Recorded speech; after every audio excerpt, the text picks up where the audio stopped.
આજની ધર્મકથા. આજે એક એવા ગુણોની વાત કરવી છે, કેટલાક કે જે ગુણોની આપણને બધાને બહુ અર્જન્સીમાં જરૂર છે. આ ગુણો વગરની આખી જનરેશન અત્યારે પેદા થઈ છે અને એના કારણે એક આખું ભવિષ્ય ધૂંધળું વર્તાય છે. આવા કેટલાક ગુણો કે જે પૂજ્ય પન્યાસી ચંદ્રશેખર વિજયજી મહારાજ સાહેબ જિંદગીભર માટે જીવ્યા અને પ્રેરણા કરતા રહ્યા. ખુમારી, રાષ્ટ્રભક્તિ, સંસ્કૃતિ, આમ નામ સાંભળીએ અને ગુરુદેવ નજર સામે વર્તાય, કારણ કે જે આખું જીવન આ ગુણોની પાછળ એમણે વ્યતીત કર્યું, આ ગુણનો પ્રસરાવ કરવામાં, આ ગુણનો લોકોમાં પ્રાદુર્ભાવ કરવામાં પન્યાસી ચંદ્રશેખર વિજયજી મહારાજ સાહેબને કદાચ સદીઓની સદીઓ સુધી ક્યારેય ભૂલાશે નહીં. આવા જ ગુણોને ધરાવતો એક શ્રાવક જેનું નામ ચાંપો વાણિયો હતો, ચાંપા નામનો વાણિયો, અને અપ્રતિમ ખુમારીનો સ્વામી. કોઈએ ક્યારેય કોઈ લૂંટારૂ બન્યો હોય ને કોઈને એણે દુઃખ આપ્યું હોય એવી કોઈ પ્રશ્ન જ નહીં, પણ પોતાની વ્યક્તિગત ખુમારી ગજબની. એટલે આ ચાંપો વાણિયો એકવાર પુષ્કળ ધન લઈ પોતાનું અને એક ગામથી બીજે ગામ જતો હતો. વચ્ચે જંગલ આવ્યું. જંગલમાંથી પસાર થવાનું આવે એટલે એ સમયે ચોર લૂંટારુઓના ભય બહુ સખત રહેતા, અને એણે આવી રીતે આગળ વધતા ઊંટડી પરથી જતો હતો અને અચાનક જ 3 જણાએ ઊભા રાખ્યા અને આ 3 લૂંટારુએ તરત એને બૂમ પાડીને કીધું કે એ કોણ છે, ઊભો રહી જા. ચાંપાએ ઊંટ ઊભો રાખ્યો. પછી જે મુખ્ય લૂંટારો હતો એણે પૂછ્યું કે તારી પાસે ધન હોય એ બધું મને આપી દે, બોલ કેટલું ધન છે તારી પાસે. ચાંપો જૈન શ્રાવક હતો. પ્રામાણિકતા એ કદાચ જૈનોના એવો ગુણ છે જૈનોનો કે જે અભિન્ન હતો. આજે પરિસ્થિતિ કદાચ આપણે બદલાઈ અને આજે આપણે પ્રામાણિકતા ગુમાવતા થયા, પણ એક જમાનો હતો કે જ્યારે જૈનો એ પ્રામાણિકતાનું સિમ્બોલ ગણાતા. ચાંપો કહે કે ધન તો ઘણું છે, જો આ મારા શરીર ઉપર દાગીના છે, આ કીડે પણ ધન બાંધ્યું છે, આ પોટલાઓમાં પણ પુષ્કળ ધન પડ્યું છે, પણ તમે આ બધું કેમ પૂછો છો, તમે કોણ છો એ તો કહો. એટલો સત્યવાદી અને એટલો નિર્ભય માણસ. આ જમાનામાં અત્યારે કોઈ આવું બોલે કે મારે કોઈ પૂછે કેટલું ધન છે ને આપણે સામેથી બધું કહી દઈએ તો એ માણસ મૂર્ખો ગણાય. પણ એક જમાનો હતો કે જ્યારે આવા નિર્ભય વ્યક્તિઓ પણ જીવતા હતા કે જે પોતાના ધનનું, પોતાના સત્યની વાત કરી પણ શકતા હતા અને એનું રક્ષણ પણ કરી શકતા હતા. લૂંટારોએ કીધું કે અમે તો લૂંટારા છીએ અને તેને લૂંટવા માંગીએ છીએ. અને ત્યારે ખુમારીપૂર્વક ચાંપો એમને કહે છે કે જો તમે ભિખારી હોવ ને તો હું તમને દાન આપી શકું કેટલુંક, પણ જો તમે મને લૂંટવા માંગતા હો તો તમને કોડી પણ નહીં મળે. કેટલી સ્પષ્ટતા! આપણે ત્યાં માર્ગાનુસારી વગેરેના જે ગુણો લખ્યા છે અને શ્રાવકના પણ, એમાં એક ગુણ આવે છે કે શ્રાવક કેવો હોય તો કે અષટ હોય. શઠ એટલે લુચ્ચો, એટલે અષટ એટલે લુચ્ચો ન હોય તે. એટલે ત્યાં પ્રશ્ન થાય કે સિમ્પલી કહી શકતા હોત કે શ્રાવક ભોળો હોય કે શ્રાવક સરળ હોય, આવો શબ્દ કેમ વાપર્યો? તો ત્યારે લખે છે કે શ્રાવક સરળ હોય, ભોળો હોય, એ બધી વાત સાચી, પણ શ્રાવક ક્યારે પણ કોઈને લુચ્ચાઈપૂર્વક ઉલ્લુ ન બનાવે, અને એટ ધ સેમ ટાઈમ શ્રાવકને કોઈ લુચ્ચાઈપૂર્વક ઉલ્લુ ન બનાવી શકે એટલો ચતુર પણ શ્રાવક હોય. શ્રાવક એટલે આખો દિવસ ધર્મ કરતો વ્યક્તિ. આવી જે આપણે માન્યતામાં રાખીને બેસી ગયા છે કે શ્રાવક પણ વર્તાય એટલે સીધી ધર્મની કમ્પેરિઝન ચાલુ થઈ જાય. પણ પ્રભુએ જીવનની તમામ ઘટનાઓમાં, ધર્મ, વ્યાપાર, આ બધી જ ઘટનાઓમાં શ્રાવકપણું કેવું હોય એનો સુપર ઉલ્લેખ આપ્યો છે. અને જો એ પ્રમાણે જીવતા થઈએ એ ગુણોને ધારણ કરીને, તો કદાચ આપણો વ્યાપાર પણ ધર્મ છે, મોક્ષ માર્ગ છે, અને આપણી રસોઈ પણ મોક્ષ માર્ગ છે. અહીંયા ચાંપો તો કહે છે કે ભિખારીઓ તો બોલો, અને ત્યારે ઓલો સરદાર કહે છે કે અમે લૂંટારું છીએ, કોઈનું દાન ધર્માદાનું ખાતા નથી કાંઈ. મર્દ છીએ મર્દ, અને લૂંટીને અમે લોકો બધા આગળથી પૈસા લઈએ છીએ. એટલે ચાપો કહે કે જો તમે લૂંટારું હો તો તમે લડવા માટે તૈયાર થઈ જાઓ, કારણ કે મર્દનો બચ્ચો તો હું પણ છું. અને હવે બંનેમાં જામી, એક બાજુ આ 3 લૂંટારાઓ અને બીજી બાજુ આ ચાંપો વાણિયો.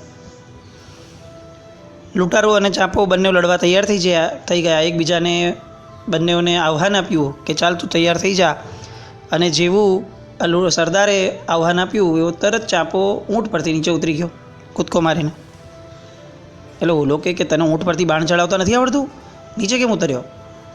એટલે ચાંપો કહે છે ભાઈ આવડે તો બધું જ છે મને, એની કોઈ ચિંતા નથી, પણ તમે નીચે ઊભા હો ને હું ઊંટ ઉપર બેઠો હોઉં ને તો આ અનીતિનું યુદ્ધ કહેવાય.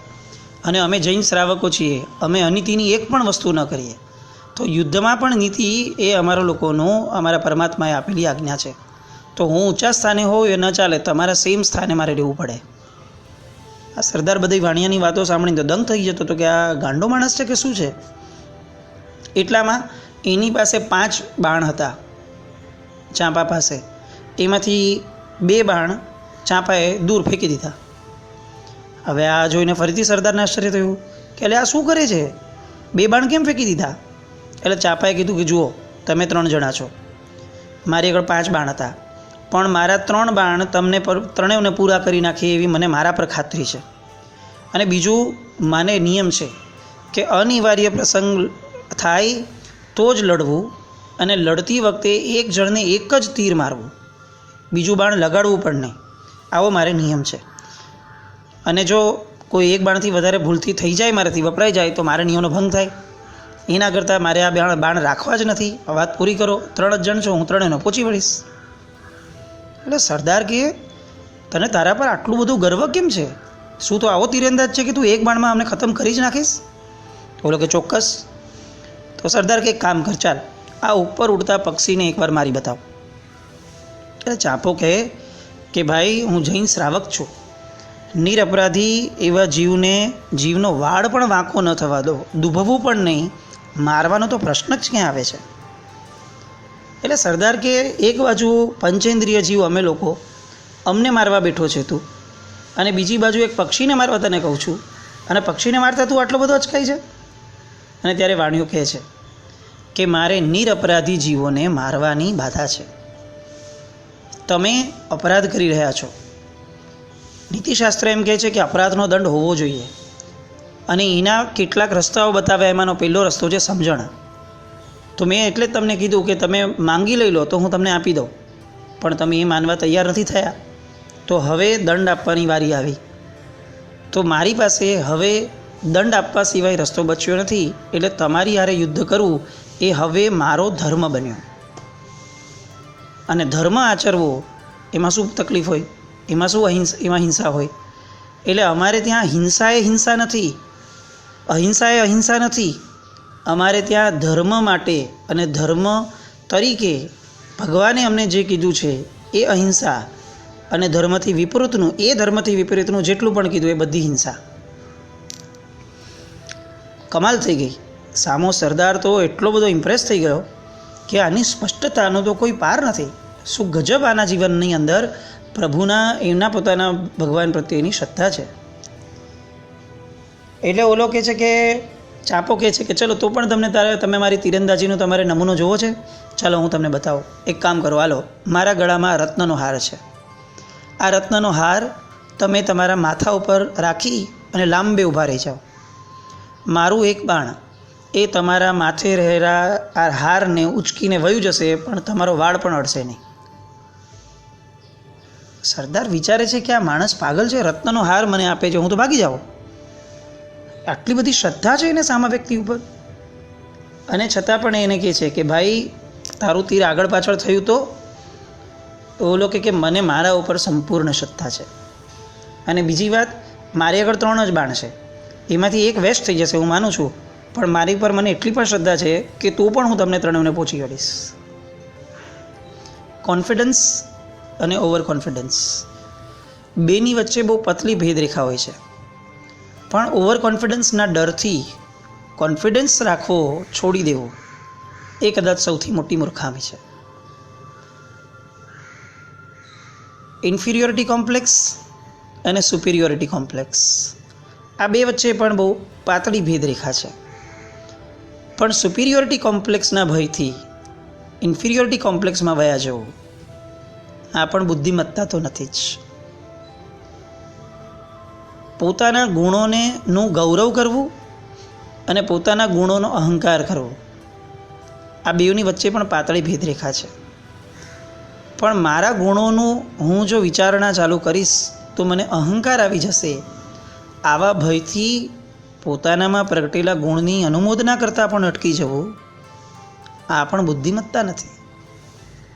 આજની આપણી લગભગ વિચારધારા આ દિશાની કે બીજાના બધા ગુણોની અનુમોદના કરવામાં આપણને કશો વાંધો નહીં, પણ આપણા પ્રગટેલા ગુણોની વાત પણ આવે અને આપણે ડરી જઈએ કે મને અહંકાર આવી જશે તો. આ ભય યોગ્ય છે, એનો કોઈ વિરોધ જ નથી, પણ આ ભયના કારણે આપણે આપણામાં છતાં થયેલા ગુણને ઓળખવા કે પરખવામાં પણ મહેનત ન કરીએ તો એ ગુણને આગળ વધારશું કેવી રીતે? એટલે એક સ્પષ્ટતાપૂર્વક જો મન ઘડાઈ જાય કે ભાઈ ગૌરવ હોવું જોઈએ કારણ કે દેવગુરુને ધર્મની કૃપાથી મળ્યું છે, અહંકાર શેનો, હું તો ટપાલી છું, પ્રભુએ જે આપ્યું એ મારામાં પ્રગટ્યું અને મારામાં પ્રગટ્યું એ લોકોમાં મેં વિનિયોગ કર્યો. આવી દ્રઢ સ્પષ્ટતાને જીવ અંદર એકવાર ધારી લે અને પછી પ્રામાણિકતાપૂર્વક અગર એ પોતાના ગુણોને રોજ જોતો જાય કે આજે કેટલો વિકાસ થયો, આજે કેટલો વિકાસ થયો, અને એ પછીથી એમાં હજી કેટલો વિકાસનો સ્કોપ છે અને કઈ રીતે આ વિકાસ આગળ વધારાય, આવી વિચારણા, પોઝિટિવ વિચારણા કરતો રહે તો કદાચ જીવનો વિકાસ બહુ જ ફાસ્ટ અને રેપિડ થાય. આપણે ત્યાં જેટલી કિંમત મિચ્છામી દુક્કડમની છે, પાપના પ્રાયશ્ચિતની છે, એટલી જ કિંમત પંચસૂત્રકાર ઈચ્છામી સુક્કડમની પણ કહે છે. હું મારા દુષ્કૃતની ગરહા કરું છું, એટ ધ સેમ ટાઈમ હું મારા સુકૃતોની અનુમોદના કરી અને આવા સુકૃતો વારંવાર મારા જીવનમાં પ્રગટે એ રીતે હું સુકૃતોની માગણી પણ કરું છું, ઈચ્છા કરું છું. અમારા કલા સંસ્કાર વાટિકાની પંચલાઈન છે, અમારી આઈડેન્ટિટી છે કે અમારા બાળકો સૌથી પહેલાં અમે આ શીખવાડેલું કે જ્યારે જ્યારે મિચ્છામી દુક્કડમ બોલીએ ને ત્યારે ત્યારે ઈચ્છામી સુક્કડમ બોલવાનું. કેમ? હું મારા પાપની તો ગરહા કરું છું, મિથ્યા થાઓ, પણ મારે સારા બનવું છે, મને સારા બનવાની ના આશીર્વાદ તમે આપો, હું સારો બનવા ઈચ્છું છું, ઈચ્છામી સુક્કડમ, સુકૃતો કરવા ઈચ્છું છું. તો આ પોઝિટિવિટી એ આપણે કદાચ લેક કરીએ છીએ. નેગેટિવનો વિરોધ, મિચ્છામી દુક્કડમ એ બહુ સુપર કાર્ય છે, પણ પોઝિટિવિટીની ફેવર, ઈચ્છામી સુક્કડમ એ પણ પેરેલલી ન્યાય આપવા જેવું તંત્ર છે.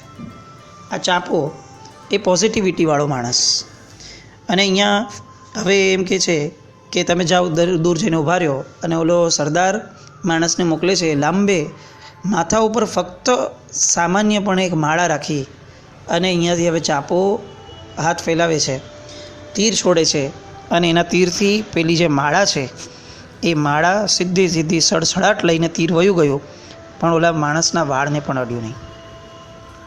લૂંટારોનો સરદાર ચાપાની આ મર્દાનગી, સાહસિકતા, નિડરતા અને એની જે લક્ષ્ય વિધકતા હતી આ બધાને જોઈ ખૂબ આનંદ પામે છે.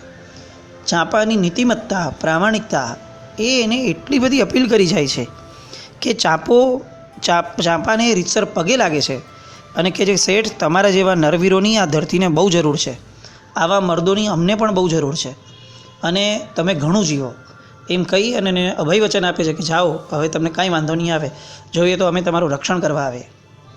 ત્યારે ચાપો સરદારની વાત સાંભળીને કહે છે કે મને એવું લાગે છે તમારી ભાષા પરથી કે તમે કોઈ લૂંટારુઓ નથી, તમે કોઈ ઉચ્ચ કુળના વ્યક્તિ લાગો છો, તમારી વાણી, તમારી સભ્યતા આ બધું કંઈક અલગ સૂચવે છે. અને ત્યારે સરદાર કહે છે કે વાત તમારી સાચી છે, હું લૂંટારું નથી, મારું નામ છે વનરાજ ચાવડા.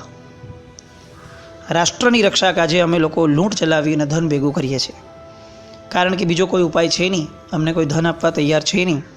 ચાપાભાઈ, તમે જ્યારે એવું સાંભળો કે આ વનરાજ ચાવડો રાજા બન્યો છે ત્યારે જરૂરથી મારી પાસે આવજો અને તમારી શક્તિનો લાભ આ રાષ્ટ્રને મળે એવું હું ઈચ્છું છું.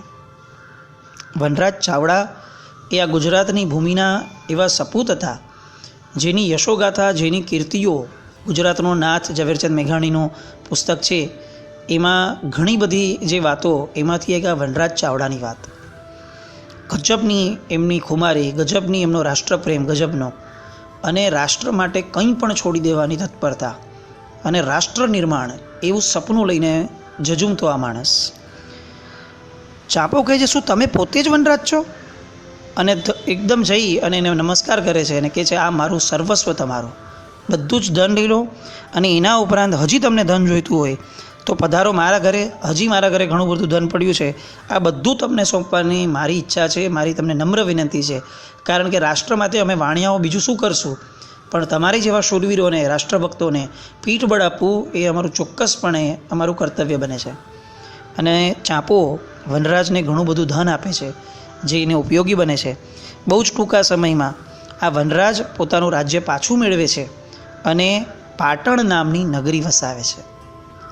આજે જે પાટણ આપણે જોઈએ છીએ, જે ગુજરાતની રાજધાની એક જમાનામાં રહેતી, કુમારપાળ મહારાજા વગેરેની, આ પાટણની સ્થાપના કરનાર વનરાજ ચાવડો, અને વનરાજ ચાવડાના આ પરાક્રમની અંદર નીવની જેવું કાર્ય કરનાર ચાંપો વાણિયો. અને જેવું આ પાટણની સ્થાપના કરે છે, તરત વનરાજ ચાવડા ચાંપાને યાદ કરે છે અને ચાંપો એમને કહે છે કે તમે આ ઉત્તમ કાર્ય કર્યું, પણ આ નગર હજી સુધી અધૂરું છે, કારણ કે અહીંયા જીનેશ્વર પરમાત્માની સ્થાપના નથી થઈ.